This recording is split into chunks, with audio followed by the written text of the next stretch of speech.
Hello everyone, in this video we will do 1 mark questions of database query using SQL that I have taken from previous year question paper. So let us start with the first question. Predict the output of the following query. आपको इस query का output predict करना है, बताना है. Select mode function, यहाँ पे mode का यूज़ किया गया है, राइट, और 2 नंबर्स लिए हैं. फर्स्ट नंबर को आप सेकेंड नंबर से डिवाइड करते हो, राइट, लेकिन सेकेंड नंबर हमारे यहाँ पे क्या है, 0 है.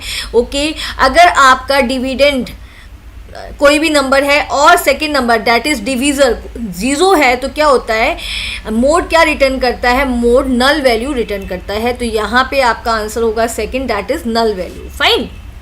Okay, which of the following SQL function does not belong to the math function category. तो आपको बताना है इनमें से कौन सा एसक्यूएल फंक्शन है जो मैथ फंक्शन से बिलोंग नहीं करता. तो पावर हमारा मैथ फंक्शन है, राउंड हमारा मैथ फंक्शन है और मोड हमारा मैथ फंक्शन है. तो यहाँ पे कौन सा फंक्शन मैथ फंक्शन कैटेगरी से बिलोंग नहीं करता, डैट इज थर्ड ऑप्शन. तो आपका आंसर है third option. Fine. Okay, next question. Raj, a database administrator needs to display the average pay of workers from those departments which have more than 5 employees. तो राज को क्या करना है, average पे निकालनी है उन डिपार्टमेंट की जहाँ पे एम्प्लॉय क्या है, 5 से ज़्यादा हैं. Okay, he is experiencing a problem why running the following query. उसको प्रॉब्लम हो रही है जब वो इस क्वेरी को रन कर रहा है. डैट मीन्स इस क्वेरी में क्या है, मिस्टेक है. आपको वो मिस्टेक रेक्टिफाई करके करेक्ट आंसर बताना है. Okay, which of the following is the correct query to perform the given task. तो आपको करेक्ट क्वेरी बतानी है. यहाँ पे फर्स्ट ऑप्शन हम देखते हैं, select department average salary from EMP where. तो यहाँ पे एग्रीगेट फंक्शन के साथ वेयर का यूज़ नहीं होगा, हैविंग का यूज़ होगा. तो हमारा फर्स्ट ऑप्शन क्या है, रॉन्ग है. Okay, second, select department average salary from EMP. Okay, having यहाँ पे कंडीशन बाद में आनी थी. ओके, ग्रुप बाय पहले आना था, ग्रुप बाय डिपार्टमेंट. तो ये भी आपका रॉन्ग हो गया. फाइन. देन थर्ड में क्या है, select department average salary from EMP group by department where. फिर से वेयर आया है, वेयर एग्रीगेट फंक्शन के साथ आपका वेयर क्लॉज यूज़ नहीं होता, हैविंग क्लॉज यूज़ होता है. ठीक है. Now fourth, select department. यहाँ पे डिपार्टमेंट आएगा, एवरेज सैलरी आएगी फ्रॉम ईएमपी. ईएमपी क्या है, टेबल का नेम. अब आप ग्रुपिंग किसके अकॉर्डिंग करोगे, आप ग्रुपिंग करोगे डिपार्टमेंट वाइज, राइट. आप डिपार्टमेंट वाइज ग्रुपिंग कर दी. अब आप इसके ऊपर कंडीशन लगाओगे, हैविंग. ग्रुपिंग हो गई और अब आप कंडीशन लगा रहे हो, having count star greater than 5. वो डिपार्टमेंट जहाँ पे जो नंबर ऑफ वैल्यूज़ हैं, ओके, वो क्या है, 5 से ग्रेटर हैं, राइट. क्योंकि यहाँ पे दिया हुआ है सिचुएशन में, कंडीशन में कि एम्प्लॉइज 5 से ज़्यादा होने चाहिए, मोर देन 5. ओके, तो आपका फोर्थ ऑप्शन करेक्ट है. Fine. Now predict the output of the following query. यहाँ पे आपको इस क्वेरी का आउटपुट बताना है. Select L case. L case होता है लोअर केस के लिए, राइट. अब आपने एल केस में क्या पास किया है, month name. Okay, and month name function में आपने पास किया डेट. अब मंथ नेम फंक्शन क्या करेगा, मंथ फाइंड आउट कर लेगा, यहाँ से मंथ नेम आ जाएगा, राइट. एलकेस फंक्शन क्या करेगा, उस मंथ को लोअर लेटर में कन्वर्ट कर देगा, राइट. तो यहाँ पे मंथ क्या है, 3, दैट इज मार्च. तो हमारे पास लोअर लेटर में मार्च है, फोर्थ ऑप्शन. तो आपका फोर्थ ऑप्शन करेक्ट है. Fine. Now next question.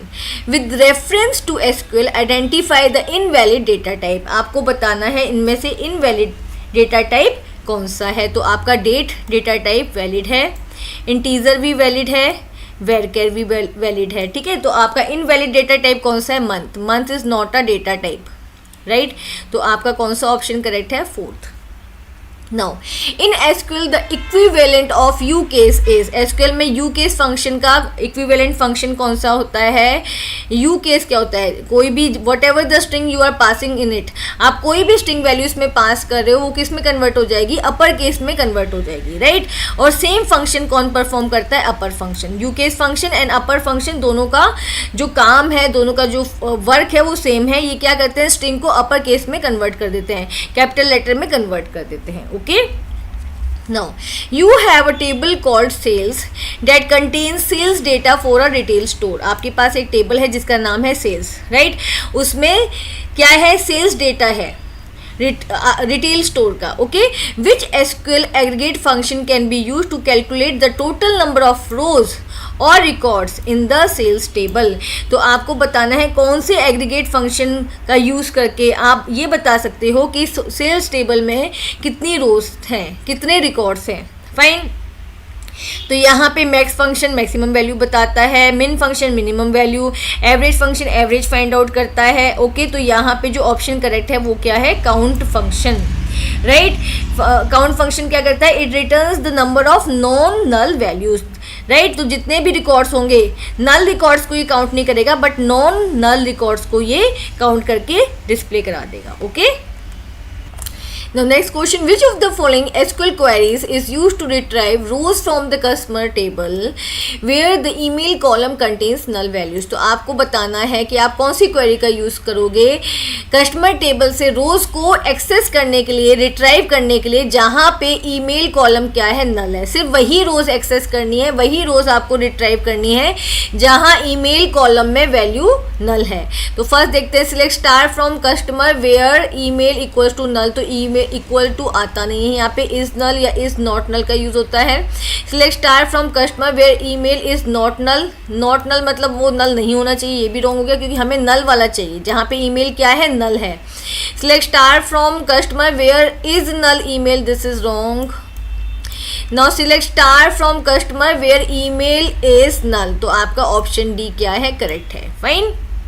Now which SQL function can be use to convert a text string to upper case. Right, कौन से फंक्शन का यूज़ करोगे आप टेक्स्ट स्ट्रिंग को अपर केस में कन्वर्ट करने के लिए. तो यहाँ पे आपका देखो यू केस फंक्शन यूज़ होगा, लेंथ से आपकी लेंथ फाइंड आउट होगी, मिड फंक्शन से आपका मिड आएगा. ओके, तो यहाँ पे आपका क्या है, टेक्स्ट स्ट्रिंग को अपर केस में कन्वर्ट करने के लिए आप यू केस फंक्शन का यूज़ करोगे. Okay. Now next question, you have a table called employees. आपके पास employees नेम से टेबल है with columns department and salary. उसमें दो कॉलम है department and salary. You want to find the highest salary in each department. आपको हर department में highest salary find out करनी है and display the result in descending order. और result को descending order में डिस्प्ले कराना है. Fine. Which SQL clauses should you use for this query. तो आपको कौन से एसक्यूएल क्लॉसेज का यूज करना होगा. फर्स्ट में देखो ग्रुप बाय है, जिससे क्या होगा, डिपार्टमेंट वाइज ग्रुपिंग हो जाएगी, लेकिन यहाँ पे कोई कंडीशन नहीं दी हुई है. राइट, तो हम यहाँ पे हैविंग का यूज नहीं करेंगे, तो आपका फर्स्ट तो करेक्ट नहीं है. Fine. Now second, group by and order by. Yes, it is correct. Group by and order by आपका आएगा as this is the correct option. Group by से डिपार्टमेंट वाइज ग्रुपिंग हो जाएगी. ओके, एंड ऑर्डर बाय से क्या होगा, salary descending order में arrange हो जाएगी. राइट, और देखो सी एंड डी में भी हैविंग दिया है. हैविंग हमें नहीं चाहिए बिकॉज वी आर नॉट, यहाँ पे कोई भी कंडीशन का यूज़ नहीं कर रहे हैं. We are not using any condition here. Fine. Now next question, you are working with a database that stores employee information. आप एक database के साथ काम कर रहे हैं जिसके अंदर employee की information store है. You need to retrieve the current date and time. आपको current date and time retrieve करना है, access करना है. Which SQL function would you use for this purpose? तो आप इसके लिए कौन से SQL function का यूज़ करोगे. तो current date and time को हम निकालने के लिए, रिट्राइव करने के लिए हम नाउ फंक्शन का यूज़ करते हैं. तो आपका ऑप्शन डी क्या है, करेक्ट है. Right. Next question, predict the output of the following query. आपको इस क्वेरी का आउटपुट बताना है. Select round. राउंड फंक्शन का यूज़ हुआ है, आपको इस फंक्शन का राउंड ऑफ निकालना है. ठीक है. 15.789. Okay, this is the number. अब यहाँ पे क्या दिया हुआ है, डेसिमल प्लेसेस दिया हुआ है. 2 डेसिमल प्लेसेस तक आपको नंबर को डिस्प्ले कराना है. फाइन. तो हमें 7, 8 यहाँ पे जो 3 डेसिमल प्लेसेस दिए हुए हैं 7, 8, 9, उसके प्लेस पे 2 डेसिमल प्लेसेस चाहिए. फाइन. तो देखो जहाँ पे जो स्मॉलेस्ट प्लेस पे डिजिट है वो 9 है. 9 क्या है, 5 से बिग है. ओके, तो ये 9 जो आपका स्मॉलेस्ट प्लेस पे डिजिट होता है, अगर 5 से बिग है या 5 के इक्वल होता है, तो लेफ्ट हैंड साइड पे जो डिजिट होता है उसमें 1 ऐड हो जाता है. तो यहाँ पे ये क्या हो जाएगा, 8 में +1 हो जाएगा. फाइन. तो यहाँ पे 8 में आपका +1 आ जाएगा, तो 7, 9 हो जाएगा ये. ठीक है, 15.79. तो आपका फर्स्ट जो ऑप्शन है 15.79, this is correct. Okay. Now Which type of values will not be considered by SQL while executing the following statement? कौन सी values consider नहीं होंगी जब ये statement execute होगी?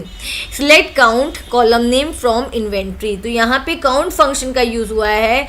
Count function क्या करता है? हमेशा non null values को display कराता, null values को display नहीं कराता.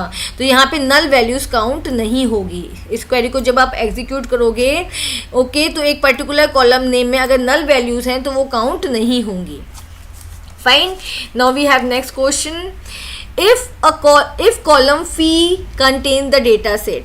आपके पास एक कॉलम है फीस जिसके अंदर क्या दिया हुआ है? डेटा दिया हुआ है 5000, 8000, 7500, 5000, 8000. What will be the output after the execution of the given query. तो आपको बताना है इस क्वेरी के बाद इसका क्या आउटपुट निकलेगा. सिलेक्ट सम होगा. Distinct fees. अब यहाँ पे देखो फीस के आगे आपने डिस्टिंक्ट कीवर्ड यूज़ किया है. तो डिस्टिंक्ट कीवर्ड यूज़ करने से क्या होगा? ये फ़ी जो भी रिडंडेंट वैल्यू है, जो भी डुप्लीकेट वैल्यू है, उसको हटा देगा. फाइन.